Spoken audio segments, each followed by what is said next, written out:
बिस्मिल्लाहिर्रहमानिर्रहीम। सुन सको तो सुनो में खुश आमदीद। नॉवेल लेकर आए हैं जो रुके तो कोहे गिरां थे हम। पेज नंबर 71 के साथ आपकी खिदमत में हाजिर हैं। नॉवेल कैसा लग रहा है इस बारे में अपनी राय का इजहार ज़रूर कीजिएगा।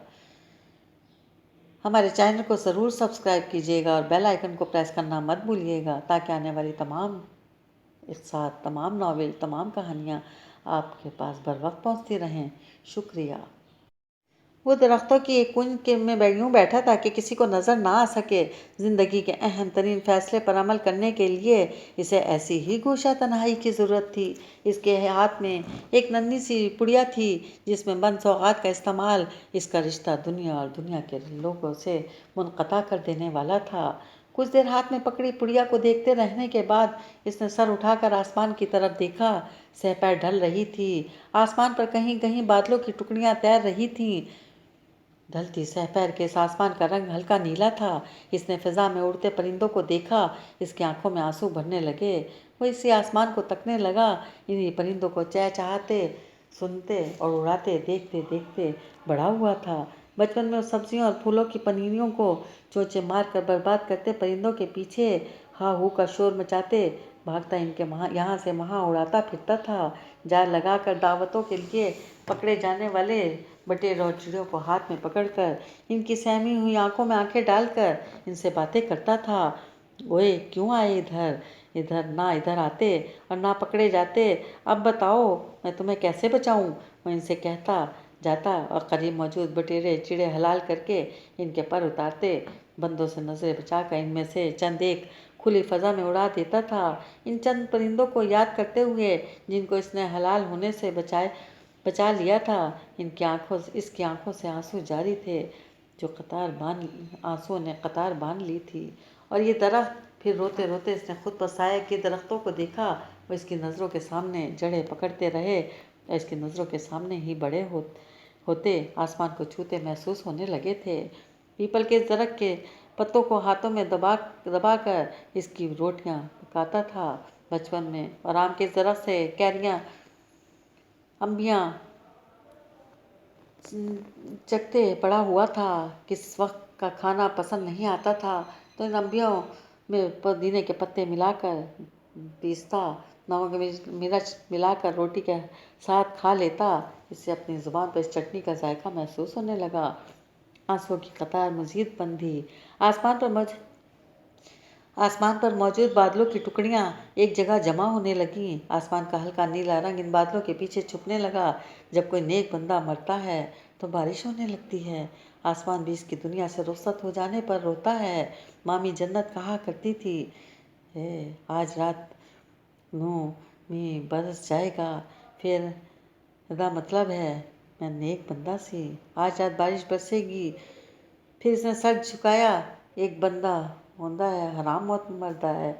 इसने हाथ में पकड़ी नन्ही पुड़िया की तरफ देखा और रोने लगा। ये वो मौसम था जब गंदम की फसल काटी जाती थी। फिजा में उड़ती धूल इसे गंदम की कटाई के मंजर याद दिलाने लगी। बंदे कटाई करते तो दौड़ दौड़ कर कभी सबको पानी पिलाता और कभी लस्सी पिलाता। गंदम के खोशों को एक जगह बांधता और फिर सबको जर्दा पुलाव खिलाता था। इसे याद आ रहा था इसी मौसम में हर तरफ मेले लगते तो गांव के लड़कों के साथ मंगू के मेले पर जाता था। इसकी नज़रों के सामने बाबे मंगू के मेले की रौनकें घूमने लगीं। बोल झूले, स्टॉल, खेल तमाशे। मेले को याद करते करते इसे महानूर और मेले के साईं की याद आने लगी। सादिया बाऊ के नाम से इसके दिल में हूक उठने लगी। इसके कानों में साईं की आवाज़ गूंजने लगी, वाओ साध बाऊ, तुसी खारी मन मौजी बंदा है। अब आपकी वजह से खारी मौत के दहाने पर पहुंच गया। इसने कमीज के दामन से अपने आंसू पोंछे। लेकिन साध बाऊ का इसमें क्या कसूर? ना वो चुड़ैल इधर आती, ना मेरे कान में नई बात पड़ती। जिसे सुनाता हूँ वही मानने से इनकार कर देता है। मैं तो ना अपने जोगा रहा, ना बेचारी सादिया के जोगा रहा। सच्ची गल है कि बंदा बेखबर ही रहे तो चंगा है, खबर मिल जाए तो इस पर बड़ी मुश्किल वेला आ जाता है। इसने ठंडी आह भरी। सादिया कहती है चौधरी साहब आएंगे तो दूध का दूध और पानी का पानी हो जाएगा। लेकिन क्या पता चौधरी साहब आएँ तो क्या नई बात सुना दें। बेहतर है बंदा इससे पहले ही दुनिया से चला जाए। इसने हाथ में पकड़ी पुड़िया को पर गिरफ्त मजबूत कर ली। मैं मखौल नहीं बनना चाहता, मैं तमाशा नहीं बनना चाहता। वो हाथ जोड़े फरियाद की। मेरी किसी ने ना सुनी। चलो जी ना सुने, मैंने कौन सा दुनिया में बैठे रहना है, वो सब मज़े करें, मैं तो जा रहा हूँ। अपने जाने का सोच कर इसका दिल लरसने लगा। हाथ में पकड़ी पुड़िया खोलते हाथ लरसने लगे। कांपते हाथों से इसने पुड़िया में बंधी वो कीड़े मार गोलियां निकाली। ये 2 गोलियां, इसका कांटा दुनिया से हमेशा ख़त्म कर देने वाली थी। इतना आसान होता है दुनिया से चले जाना? क्या इतना आसान होता है खुद बढ़कर मौत को गले लगा लेना? नज़र चकराने लगी। ज़िंदगी और ज़िंदगी की सारी तलखियाँ अपने हसीन रंगों के साथ नज़रों के आगे रक्स कर रही थी। ओए खारी, ओए ओए खारी, किधर चला गया तू? ओए दरख्तों के झुंड से बाहर आती आवाज़ इसके कानों से टकराई। ये मास्टर कमाल की आवाज़ थी। ओए खारी ना, ओए मेरा पुत्र, कोई पुट्ठा काम ना कर बैठना। खारी किधर हो तुम? अल्लाह के वास्ते सामने आओ। सादिया पुकार रही थी। कदमों की आवाज़ें और जिंदा इंसानों की पुकारें करीब आती जा रही थी। हाथ में पकड़ी गोलियां लरसते हाथ से मुंह के करीब ले जाते इसका दिल बैठा जा रहा था। ओए खारी, ओए रहम कर अपनी जवानी पर, अपनी जवान बीवी पर। वो कह रहा था। जिंदगी की लताफतों का रक्स तेज हुए चला जा रहा था। मौत की नींद सुला देने वाली गोलियां वाला हाथ बुरी तरह कांप रहा था। ओए मैनू बचा लो मास्टर जी, मैं मर जा हूँ, मुझे बचा लें मास्टर जी, मैं चला। एक चीख नुमा आवाज़ इसके मुंह से निकली थी। मास्टर कमाल इस आवाज़ पर चौंका और दरख्तों के कुंज के अंदर दाखिल हो गया। उड़ी हुई जर्द रंगत हलक होते चेहरे और खौफजदा नज़रों के साथ सामने बैठा खारी थर थर काँप रहा था। मास्टर की नज़रें इसके पाँव के करीब गिरी पुड़िया और 2 गोलियों पर पड़ी और उसने सुख का सांस लिया। खारी तू खैर से तो है? और इसको वहाँ से उठाया। इसने पुकार कर बाहर पर फिरते मुलाजमीन से कहा था। तीसरा ख़त। मेरी प्यारी सहेली, बासलाम के अर्ज़ है, यहाँ सब खैरियत से हैं? खुदा खुदा करके मौसम की गर्मी ख़त्म हुई। परसों सावन की पहली बारिश हुई और मौसम खुल सा गया। जुमेरात की झड़ी लगी, आज तक जारी है। सब पेड़ और दरख्त पत्ते धुल गए। हमारी मस्जिद की नई छत कच्ची मिट्टी की है, पक्की नहीं। हाँ, वो जगह जगह से टपकने लगी। कितने ही बरस हो गए, कच्ची छतों वाले मकानों की आदत नहीं रही। तुम्हारे संग बीते साल पुरानी सब ये आदतें भुला गई। मौलवी सिराज का जिगर बड़ा मजबूत है। बोला, मिट्टी और तूड़ी महल्ले वाले मंगवा देंगे, तुम अल्लाह का नाम लो और लिपाई शुरू कर दो। हाय मेरी बहन, इस पत्थर दिल से कोई क्या कहे कि आखिरी दिनों से हूँ। ऐसी हालत में घुटनों से पेट जोड़कर क्या बैठूँ और लिपाई क्या करूँगी? मगर इसको ये बात कैसे समझाऊँ? वो तो पानी से भरे भारी डोल उठाकर सीढ़ियाँ चढ़कर ऊपर जाने को भी मामूली काम समझता है। मूंग और माश की पतली पानी भरी दाल की कटोरी में रोटी के निवाले डबो डबो कर यूँ खाता है जैसे ज़िंदगी का आखिरी खाना खा रहा हो। इसे मौसम की गर्मी सर्दी खांसे के मयार और काम की सख्ती किसी बात से कोई फ़र्क नहीं पड़ता। इतने साल तुम्हारी ड्यूटी में गुजार कर भी इसे ना सलीका छू कर गुजरा, ना खूब आदाब सीखा। मेरा ये हाल के साथ के मिरासन और तालियां पीट पीट कर गाने बजाने वाली तुम्हारे साथ रह कर मुग़ल शहजादियों के से नखरे सीख गई। अब ज़िंदगी यहाँ मुश्किल लगने लगी है। फिर भी तुम्हारी हिदायतों पर अमल करते हुए फ़क्र, गना, तवक्कल और सब्र पर अमल करने की कोशिश कर रही हूँ। तुम सुनाओ कैसी हो? ये अच्छा किया कि सिलाई कढ़ाई शुरू कर दी। तुम्हारे सलीक़े और हाथ की सफाई से तो मैं खूब वाकिफ़ हूँ। मुझे यकीन है कि तुम्हारे हाथ के बने सोफ़ों के ख़िलाफ़, सिरहानों के ख़िलाफ़ और चादरें खूब बिकेंगी। चिकनकारी तुमने कहाँ से सीखी, ये ज़रूर बताना। मुझे पता तो नहीं कि कैसी होती है, मगर ख्याल आता है कि खूब शानदार काम होगा। ये भी देख लो, अल्लाह भी इंसान के रिज़्क़ के लिए कैसे कैसे सबब बनाता है। मेरी मानो तो इस शख्स जो दुल्हा भाई को कभी माफ़ ना करना। तुम्हारे इन हालात का सब जिम्मेदार वो शख्स है। ना वो ज़िंदगी में आता, न तीफ़ा तुम्हारा दुश्मन बनता। मेरी मानो पिछले सहन का दरवाज़ा कुंडा लगा कर बंद रखा करो, बल्कि इसमें ताला डाल कर रखा हो, बड़ा सा دل ہر وقت تمہاری طرف اٹکا رہتا ہے۔ مولا تمہیں محفوظ رکھے، تمہاری شان اونچی رکھے۔ دل ڈرتا ہے تمہاری سوچ کر، ایک یہ مولوی سراج ہے، مجال ہے جو بلال سلطان کے خلاف کوئی بات سن جائے، یہ اس کا بہت بڑا وکیل ہے بھائی، اسی لیے تو کہتی ہو کسی اونچ نیچ سرد گرم سے اسے کوئی فرق نہیں پڑتا۔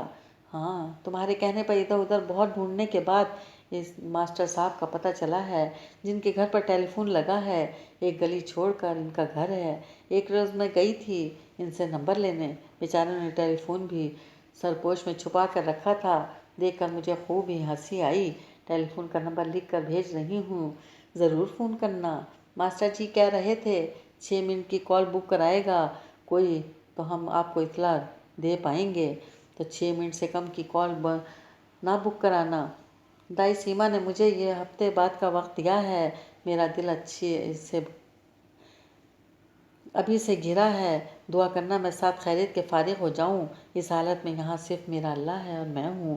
مولوی سراج سرفراز کی بلا سے بچہ پیدا کرتے میری چٹنی بنے یا مربع، وہ تو یہی کہے گا یہ کون سا غیر معمولی کام ہے رابعہ بیگم، ساری دنیا کی عورتیں بچہ پیدا کرتی ہیں۔ جانے دو، تم مولوی سراج سرفراز کی بات کو کیا اہمیت دیتی۔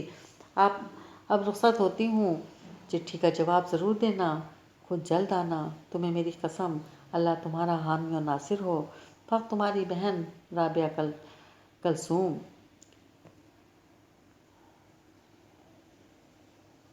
ماسٹر کے گھر پر مولوی سراج سرفراز اور ان کی بیوی کے لیے ٹیلی فون پر ایک پیغام کا مکالمہ۔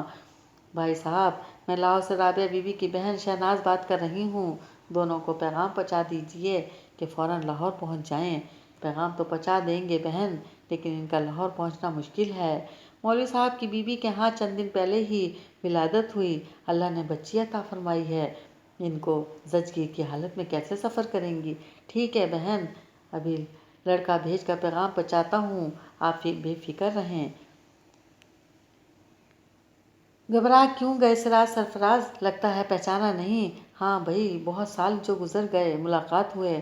آنے والے نے مولوی سراج کے سامنے گرم جوشی سے مصافحہ کرتے ہوئے کہا۔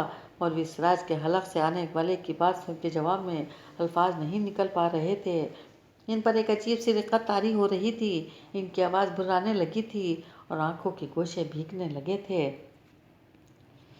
بڑی مشکل سے مگر اتفاقاً تمہارا سراغ لگا میرے ہاتھ سراج، یہ مت سمجھنا کہ میں تمہیں تلاش کرنے کی کوشش نہیں کی۔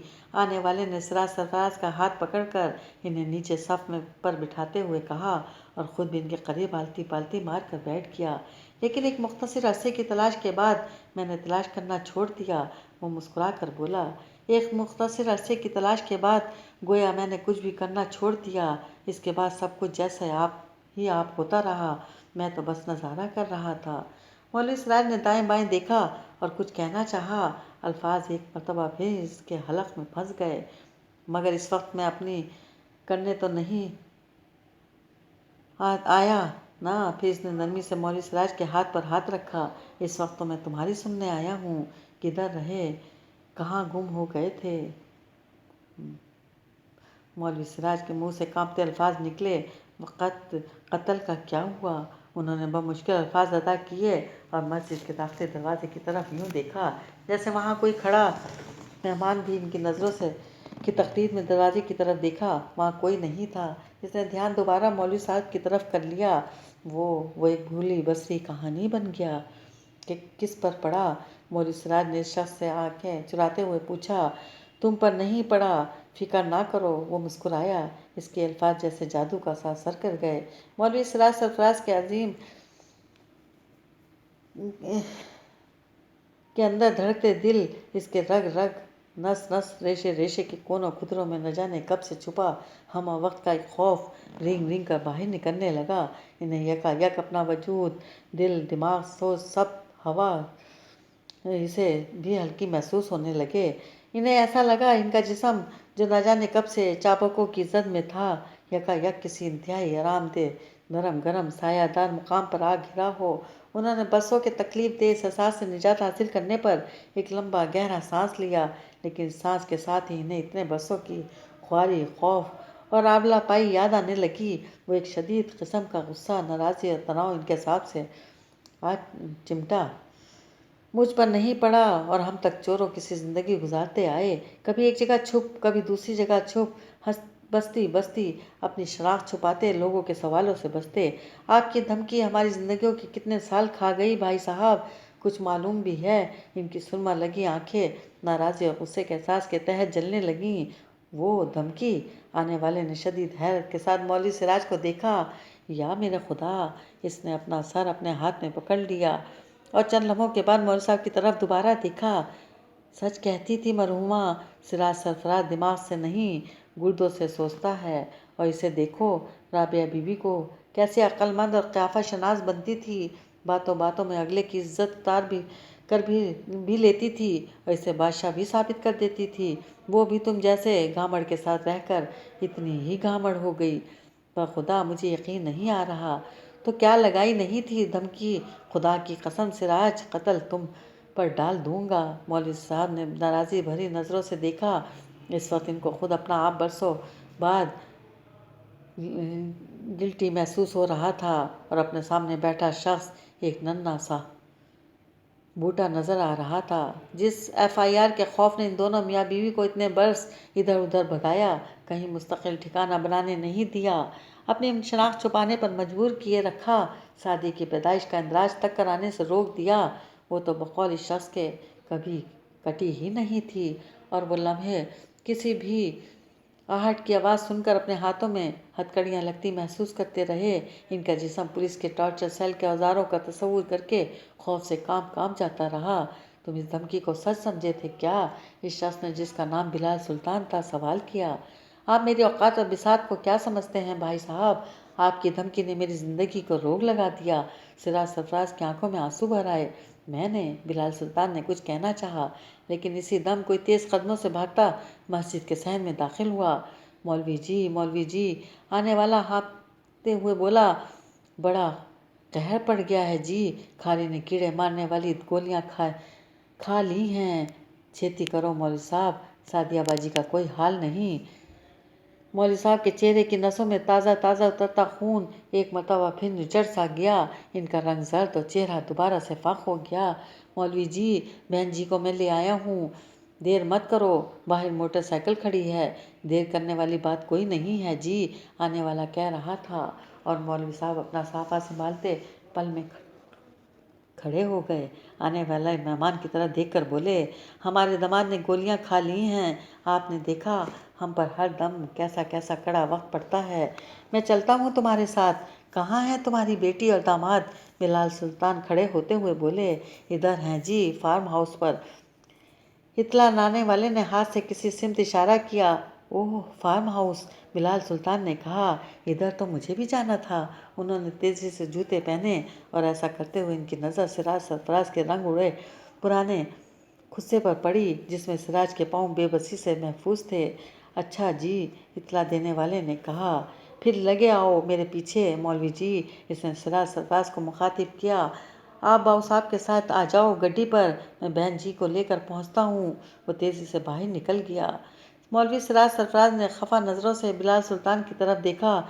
चलो सिराज, देर करने वाला मामला तो नहीं है। बिलाल सुल्तान दाखिली दरवाजे तक पहुंचकर बोले। हमारी वजह से आपको तकलीफ़ होगी भाई साहब, मौलवी साहब ने इसी खफा लहजे में कहा। तुम्हारी बेटी मेरी बेटी और तुम्हारा दामाद भी मेरे बेटों जैसा ही है सिराज, मुझे क्या तकलीफ़ होगी? वो तेज़ी से बोले। जल्दी करो, अब कहीं लेट ना हो जाओ। वो दाखिली दरवाजे से बाहर निकले।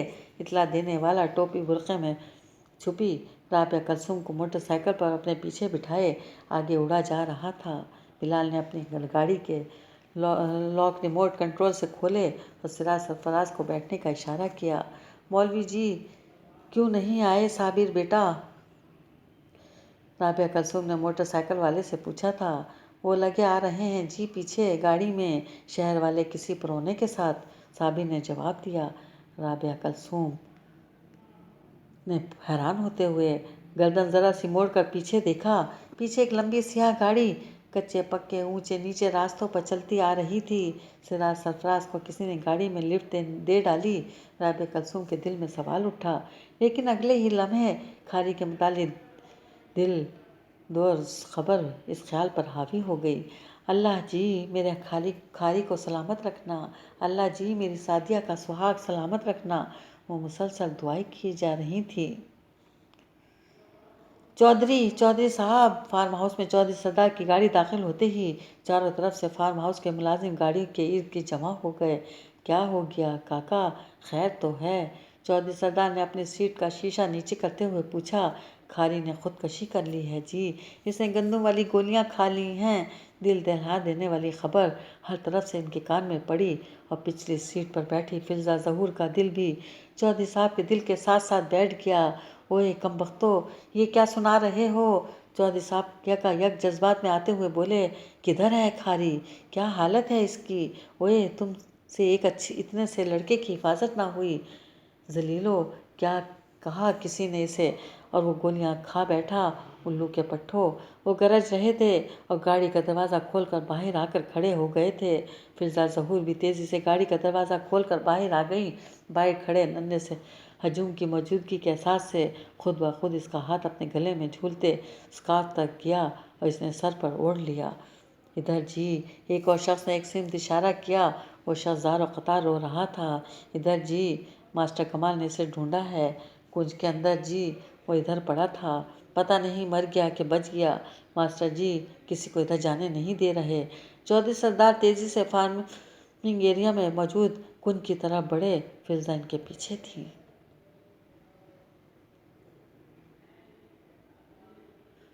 ثابت ہوا ہے گردان مینا پر خون خلق لرزتے ہیں موج سے تیری رفتار دیکھ کر۔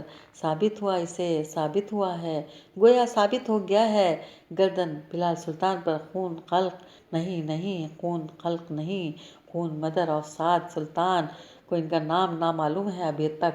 ماہ-نور، فضل حسین اور میمونہ ابھی تک رسائی کے بعد ہاتھ آنے والی معلومات کی خوشی میں مگن تھی اور اس وقت ہاتھ آئی معلومات کے نوٹس بناتے ہوئے اپنے پاپا کے منہ سے ہزاروں بار سنا شعر دہراتے چلی جا رہی تھی۔ شعر دہراتے دہراتے اس نے اس کا مفہوم تازہ ہاتھ لگی معلومات سے جوڑ دیا۔ گردن فضلہ ظہور پر خون خلق، اچانک اس نے شعر کا تعلق فضلہ ظہور سے جوڑ دیا۔ اخ، اس کو اپنے حلق میں کڑواہٹ سی محسوس ہونے لگی۔ مجھے تو پہلی نظر میں وہ خاتون مشکوک سی لگی تھیں، دیکھا اس کا تعلق جڑ گیا نا قتل کی اس پراسرار واردات سے۔ اس نے سوچا، اس کو دیکھو سعد کہاں پہلی ملاقات میں اسے مس ہیون قرار دے رہا تھا اور کہہ رہا تھا وہ ابلتا محلول پلانے والی مخلوق تھی، کہاں اس کا نمبر خصوصی رنگ ٹون کے ساتھ فون میں محفوظ کر رکھا ہے اور اس کے دکھ پر رویا جا رہا ہے۔ وہ جھنجھلانے لگی تھی۔ خیر فی الحال تو ثابت ہو گیا ہے گردن نہ جانے کس کے خون مدر آف سعد۔ پھر اس نے سر جھٹک کر اپنا دھیان دوبارہ شعر کی طرف کر لیا اور اس دوران اپنے لیپ ٹاپ پر نیا ٹیب کھول کر سوشل ویب سائٹ پر اپنا اکاؤنٹ چیک کرنے لگی۔ اوفو، اتنے سارے نوٹیفیکیشنز، وہ حیران ہوتے ہوئے سوچ رہی تھی۔ کب سے میں لاگ ان نہیں ہوئی در یاد کرتے کرتے نوٹیفیکیشنز چیک کر رہی تھی۔ اس سلمان کو تو صرف نئے ایڈونچر لائک کرنے کے سوا کوئی کام نہیں۔ سلمان سے متعلق نوٹیفیکیشن چیک کرتے کرتے وہ مسکرائی۔ سلمان نے اس دوران 20 نئے پیجز پسند کیے ہوئے تھے۔ یوں ہی بے دھیانی میں اس نے سلمان کے پسندیدہ ایک صفحے کو کلک کر دیا۔ یہ سیاحت سے متعلق کوئی غیر ملکی صفحہ تھا جس پر مختلف سیاحتی مقامات کی تصویروں اور ان کے متعلق معلومات کی بھرمار تھی۔ صفحے کو اوپر نیچے کرتے ہوئے دیکھتے ہوئے اپنے باکس کی طرف جاتے جاتے اچانک اس کی نظر ایک تصویر پر پڑی۔ یہ تصویر اتنی مانوس شخص کی تھی کہ اسے دیکھتے ہوئے اس کا پورا اوپر کا سانس اوپر اور نیچے کا نیچے رہ گیا۔ وہ زندگی میں پہلی بار جہاز کا سفر کر رہی تھی اور سفر کرنے سے پہلے اسے ٹی وی پر دیکھے ایسے پروگرام یاد آتے رہے تھے جن میں ہوائی حادثوں کی ویڈیوز دکھائی جاتی تھیں۔ اس کا دل ایک انجانے خوف کے تحت بلا وجہ دھڑک رہا تھا، جبکہ اس کے ساتھ سفر کرنے والی ذوفشاں اور سیمی آنٹی کے لیے جیسی یہ ایک معمولی بات تھی۔ کتنی عجیب بات ہے نا سارا، ہم جہاز میں سفر کر رہے ہیں، سفر کر کے ایک سے دوسرے ملک میں چلے جائیں گے اور یہ سفر بھی ہم عام مسافروں والے اکانومی کلاس میں نہیں بزنس کلاس میں کریں گے۔ جیک پاٹ ہاتھ لگنا اسے ہی کہتے ہیں غالباً۔ एयरपोर्ट पर चेक इन करते हुए सिमी आंटी ने इसके कान में कहा था, जो हम सब तक अब तक गुजारते आए कोई ख्वाब था या ये ख्वाब है सिमी आंटी, मैं फैसला नहीं कर पा रही हूँ, इसने नीची आवाज़ में जवाब दिया था। सिमी आंटी ने यह जवाब सुनकर इसे मुस्कुरा कर देखा था। सियाह ट्राउज़र पर सफ़ेद कुर्ती पहने, सियाह जैकेट में मलबूस, वो एक हाथ से अपने सामान की ट्राली खुद घसीटने की कोशिश कर रही थी। इसके बाल जदीद अंदाज में तर्शे हुए थे और इसके चेहरे की रंगत सेहतमंदी की चमक से माला माल थी। और जो हम जापान जाते चीन के बजाय, तो क्या खबर हमें वहाँ पर को रकू मिल जाता। सिमी आंटी ने और सरगोशी की। एक आसूदा ज़िंदगी का सुकून और इत्मीनान सिमी के चेहरे पर भी झलकता था। आपने गलत कहा सिमी आंटी, रकू जापानी नहीं पाकिस्तानी था। इसे मिलना होगा तो पाकिस्तान में ही मिलेगा। सारा ने अपने फ़ोन के हैंड्स फ्री को कान में ठूसते हुए कहा। पाकिस्तान कौन सा छोटा मुल्क है, यहाँ रकू का मिल जाना कौन सा आसान काम होगा। सिमी ने सर्द आह भरी। अगर वो जिस तरह के अजीब इत्तफाक़ात से भरी है, इसमें यह नामुमकिन भी नहीं है कि रकू हमसे आ टकराए, इसने सोचा। और फिर अपने इर्द गिर्द चलते फिरते लोगों को देखकर चेहरे पर हाई सोसाइटी लेडी का तासुर सजाकर रोब-दाब के साथ आगे चलने लगी। शायद तुम अंदाज़ा नहीं कर सकते कि तुम्हें ज़िंदा और सेहतमंद देखकर मैं कितना खुश हूँ, मोहम्मदज़ादे ने स्काइप पर साथ से बात करते हुए कहा था। तुम मेरी ज़िंदगी में पेश आने वाला पहला मौज़ा हो, वो कह रहा था। तुम जानते हो, तुम्हारे डॉक्टर बिल्कुल मायूस थे। हाँ, मैं जानता हूँ, और ये भी जानता हूँ कि मेरी ज़िंदगी तुम्हारी ज़िद का नतीजा है, साद ने जवाब दिया था। नहीं, ये मेरी ज़िद का नहीं, तुम्हारी बहन की दुआओं और इसके ईमान का नतीजा है। यह अल्लाह की मर्ज़ी का नतीजा है, वोमन ने जवाब दिया। जहाँ तक मैं अंदाज़ा कर सकता हूँ, तुम्हारी ये सोच एक बड़े इनकलाब की निशानदेही कर रही है। साथ चौंका। हाँ शायद, वोमन ने मुस्कुरा कर सर हिलाया।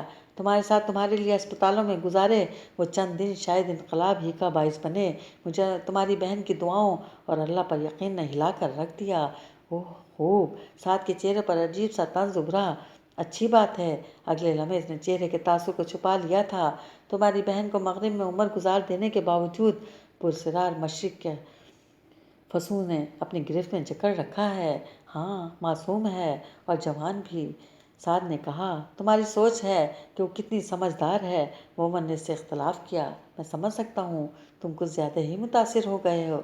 तो क्या तुम मुतासिर नहीं हो? मेरी बात और है। मेरी वो बहन है और इस रिश्ते के नाते मुझे इससे जितना प्यार है, इसमें इसकी मासूमियत और नादानी मेरे लिए कोई मानी नहीं रखती। साद लहजा स्पष्ट हुआ। और मुझे ऐसा लग रहा है जैसे नादान वो नहीं तुम हो। दोस्त, तुम अपने साथ होने वाले मौजे को समझ नहीं पा रहे। वोमन को इसकी बात अच्छी नहीं लग रही थी। मैं जिस सहनी और दर्जे पर खड़ा हूँ, वहाँ मौत ज़िंदगी दोनों ही मेरे लिए कोई मानी नहीं रखती। इसका मतलब है मेरा अंदाज़ा दुरुस्त था। इस रोज़ वे डबल सिली रंग के सबसे ऊंचे मुकाम पर तुम दानिस्ता सिली रंग के करने गए थे, जबकि मौसम और सूरज का जाविया इसकी इजाज़त नहीं दे रहा था। वोमन ने चौंक कर कहा, तुम्हारा ख्याल है मैं जिस जहनी दर्जे पर खड़ा हूँ, वहाँ इंसान आसानी से खुदकशी पर आमादा हो जाता है? ये मुझे नहीं मालूम, वोमन ने सर हिलाया। मेरा ख्याल है तुम जिस जहनी दर्जे पर तुम खड़े हो, वहाँ इंसान मस्बत और मनफी की जमा तफरीक और ज़रब तकसीम करने की सलाहियत खो देता है। नतीजा ये होता है कि इसे सब मनफी दिखाई देने लगता है, और ये जहनी तनज़्ज़ुली की एक बड़ी मिसाल है। तुम जानते हो, मेरे दोस्त अहबाब और वो लोग जो मुझे जानते थे, मुझे मिस्टर परफेक्ट कहकर पुकारते थे, साद ने पहलू बदलते हुए कहा। वो इनकी खाम ख्याली थी शायद। वोमन हंस दिया। परफेक्शन इंसान की खूबी नहीं है, परफेक्ट होना इंसान की मुकद्दर में लिखा ही नहीं। अभी कुछ देर पहले तुम नादिया से मरूब हो रहे थे। मरूब नहीं, मैं इसकी खूबियों का कायल हो रहा था। ऐसे में भी मैंने ये नहीं कहा कि वो एक परफेक्ट लड़की है। गालिबन ऐसा तो वो खुद भी अपने लिए कहलवाना पसंद नहीं करेगी। अल्फाज का घुमाओ फिराओ बात के मानी नहीं बदल सकते। साद का लहजा सपाट हुआ। पहले 15 मिनट से साद के पीछे खड़ी इन दोनों की गुफ्तगू सुनती नादिया ने बेचैनी से छत की तरफ देखा।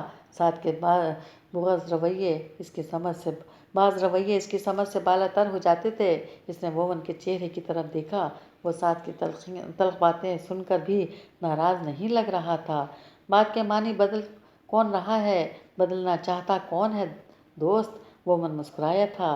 فی الحال تم ان سب باتوں کو چھوڑ کر اپنے نئے زندگی سے لطف اٹھاؤ اور مجھے یہ بتاؤ کہ بکاولی میں کپڑا بچھا کر گٹار بجاتے ہوئے پیسہ کمانا کب سے شروع کر رہے ہو؟ شاید بہت جلد، سعد نے مضبوط لہجے میں کہا۔ شاید کا لفظ ساتھ مت لگاؤ، کہو بہت جلد، مومن نے کہا۔ انسان کے ارادے پر کوئی شک نہیں ہونا چاہیے۔ تمہیں امارات سے غربت تک، محل سے فٹ پاتھ کا سفر کرنے کا بہت شوق ہو رہا تھا نا؟ شاید اسی لیے اللہ نے تمہیں موت کے منہ سے بچا لیا۔ طنز کر رہے ہو؟ سعد نے کہا۔ حقیقت بیان کر رہا ہوں، مومن مسکرایا۔ برائے مہربانی اپنے روزانہ کے تجربات مجھے میل کرنا نہ بھولنا۔ ضرور، سعد نے کہا اور اسکائپ کال بند کر دی۔ تم اسے تنگ کر رہے تھے یا وہ کہہ رہے تھے جو کہنا چاہ رہے تھے؟ نادیہ اس کے عقب سے نکل کر سامنے آ گئی تھی۔ تمہارا کیا خیال ہے؟ سعد نے ابرو چڑھا کر اس کی طرف دیکھا۔ میرا خیال ہے تمہارا مزاج خراب ہو رہا ہے، تم گستاخ ہو رہے ہو اور تمہاری سمجھ میں نہیں آ رہا کہ آخر تم چاہتے کیا ہو۔ نادیہ اس کے سامنے بیٹھ گئی۔ سعد نے جھلا کر چہرہ دوسری جانب پھیر لیا۔ آپ یہاں ماں نور ہوتی تو یقیناً تمہارے مزاج میں بہتری لا سکتی تھی۔ وہ شرارت سے مسکرائی۔ بند کرو نادیہ، برائے مہربانی بند کر دو اس موضوع کو۔ سعد تلخ ہوتے ہوئے بولا، میں اس موضوع سے جتنا بچنا چاہتا ہوں اتنا ہی تم یہ موضوع چھیڑ کر بیٹھ جاتی ہو۔ سعد کی تلخ بات پر نادیہ کو برا نہیں لگا تھا، بلکہ وہ چپکے سے مسکرا دی تھی۔ کنج سے کھاری کو 3 بندے اٹھا کر باہر کھلی فضا میں لائے تھے۔ اسے اس وقت تک وہاں لائی گئی چرپائی پر لیٹا دیا گیا تھا۔ کھاری پر غشی تاری تھی۔ ماسٹر کمال نے اس کا سر اپنی گود میں رکھ لیا تھا اور اپنے صافے سے اس کو ہوا دے رہا تھا۔ اس کے چہرے پر آیا پسینہ پہنچ رہا تھا۔ سعدیہ اور ماسی رشیدہ چارپائی کی پائتی کے قریب بیٹھی کھاری کے تلوے سہلا رہی تھی۔ او جی مینوں بچا لو، ہائے ماسٹر جی، موت بڑی ڈاڈھی شے جے، میں اجے مرنا نہیں چاہتا، ماسٹر جی مینوں کدھرے لے چلو، مینوں بچا لو۔ کھاری نیم بے ہوشی کے عالم میں ادھر ادھر سر مار رہا تھا۔ کچھ نہیں ہوگا میرے بیٹے، میں تجھے مرنے نہیں دوں گا۔ ماسٹر کمال چہرے پر کپڑا پھیرتے ہوئے اسے چمکارتا جا رہا تھا۔ میں نے گندم والی گولیاں کھائی ہیں ماسٹر جی، کھاری نے آدھی آنکھیں کھول کر کہا تھا۔ سعدیہ اور ماسی رشیدہ گھبرا کر سر پیٹنے لگی تھی۔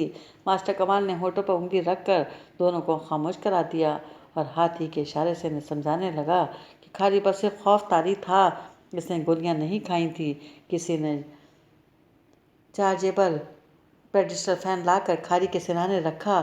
چہرہ پر براہ راست ہوا پڑنے سے وہ ذرا پرسکون ہوتا محسوس ہونے لگا تھا۔ کدھر ہے کھاری؟ کیا ہوا اس کو؟ اوئے کمبختو، کھاری کو کچھ ہو گیا تو میں نے تم سب کو فائر مار دینا ہے لائن میں کھڑا کر کے۔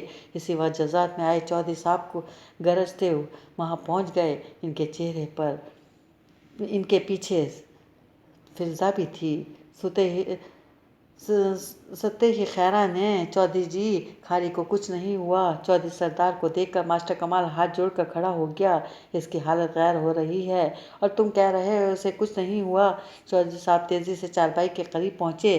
کملا ہے چودھری صاحب، شدائی ہے، بڑا بہادر بن کر گولیاں کھانے چلا تھا، ماسٹر کمال نے پرسکون لہجے میں کہا۔ ڈر گیا ہے، گولیاں اندر کنج میں نیچے گری پڑی ہیں، یہ ان کی وحشت سے ہی نیم بے ہوش ہو گیا ہے۔ چودھری سردار اطمینان ہو کر کھاری پر جھک گئے۔ سعدیہ باجی کی امی جی آ گئیں، بہن جی آ گئیں، کسی نے آواز لگائی، اور اس منظر پر رابعہ کلثوم آن کھڑی ہوئیں۔ ارد گرد کھڑے ہجوم کی وجہ سے انہوں نے برقعے کا جالی دار نقاب اوپر نہیں اٹھایا تھا، لیکن چارپائی پر بے سود پڑے کھاری کو دیکھ کر ان کی چیخیں نکل گئی تھیں۔ ماں کو سامنے دیکھ کر سعدیہ لپک کر ان کے سینے سے جا لگی تھی۔ دونوں ماں بیٹیاں بلند آواز میں رو رہی تھیں۔ مولوی جی بھی پہنچ گئے تھے جی، ایک اور آواز آئی، اور اسی منظر میں تیز قدموں سے چلتے مولوی اسرار سرفراز کے ساتھ بلال سلطان بھی داخل ہو گئے۔ روتی ہوئی آپا رابعہ اور سراسیمہ کھڑی فلزا ظہور کی بیک وقت بلال سلطان پر نظر پڑی۔ ماضی کی کہانی کے سب اہم کردار برسوں بعد ایک منظر پر اکٹھے ہو چکے تھے۔ میرا پہلا پاکستانی دوست، میری زندگی کا پہلا آنکھوں دیکھا معجزہ کے اسٹیٹس کے ساتھ سعد سلطان کی تصویر۔ امریکہ کے کسی شخص نے سیاحت نامی اس صفحے پر اپلوڈ کر رکھی تھی جسے ماہنور کے بھائی سلمان نے پسند کیا تھا اور جیسے ماہنور اپنے بھائی کی تقریر میں دیکھنے کے لیے نظروں کے سامنے روشن کر چکی تھی۔ وومنزادے نامی شخص کی اپلوڈ کی وہ تصویر ماہنور کے لیے بھی معجزہ ثابت ہوئی تھی۔ کون کہتا ہے کہ ڈھونڈنے سے کچھ نہیں ملتا؟ کون کہتا ہے کہ لگن سچی بھی ہو تو مشن ادھورے رہ جاتے ہیں؟ ماہنور کا دل بلیوں چھلنے لگا تھا۔ اس نے اسی دم اس شخص وومنزادے کے پروفائل کو پڑھا اور اس کے نام ایک طویل پیغام لکھنے کے بعد اسے دوستی کی درخواست بھی بھیجی تھی۔ سعد سلطان وومنزادے کے لیے معجزہ کیسے ثابت ہوا؟ سعد سلطان کہاں اور کس حال میں تھا؟ اسے سعد سلطان تک پہنچنا تھا۔ وومنزادے کے نام، اس پیغام، ان تینوں باتوں کو مرکز میں لیے ہوئے تھے۔ نصف شب کے قریب وومنزادے کی طرف سے اس پیغام کا جواب اور دوستی کی درخواست قبول کرنے کا پیغام آ چکا تھا۔ نصف شب کے قریب ماہنور کے کمرے میں رائی خانہ کا گیت زور زور سے بجتا سنائی دے رہا تھا۔ اختر نے اپنی کٹیا سے باہر نکل کر باہر کے منظر کا نظارہ کیا۔ سائیں جی خیر تو ہے نا؟ مجھے آواز دے لی ہوتی، گھاس پھوس کی آگ جلاتا۔ عبدالودود اٹھ کر اختر کے قریب آیا۔ کوئی کام نہیں تھا برخوردار، اس لیے آواز نہیں دی۔ اختر نے مسکرا کر کہا، کوئی دم جاتا ہے کہ اس ویرانے میں رونق لگنے لگے گی۔ عبدالودود سامنے دیکھتا ہوا بولا، جدید ترین ماڈل کی قیمتی ترین گاڑیوں سے لے کر موٹر سائیکل، آٹو رکشے، سائیکلیں، سائیں جی بہتر ہوگا ادھر ایک پارکنگ سٹینڈ بنوائیں۔ بعض لوگوں کو بڑی دقت ہوتی ہے، لوگ کسی اصول کے بغیر پارکنگ کرتے ہیں اور خواتین تو اکثر ہی شکوہ کرتی ہیں۔ ملک صاحب سے بولیں ادھر فائبر گلاس کا سائبان بھی لگوا دیں، ڈیرا لگنے لگے گا۔ اختر نے دلچسپی اور توجہ سے عبدالودود کی بات سنی اور سامنے دیکھنے لگا۔ مارگلہ کی پہاڑیوں پر ڈوبتا سورج بڑھتی شام کے سائے بڑھا رہے تھے۔ اگلے لمحے اسی خاموش تنہائی کے سکوت میں اختر کی مترنم آواز سنائی دینے لگی تھی۔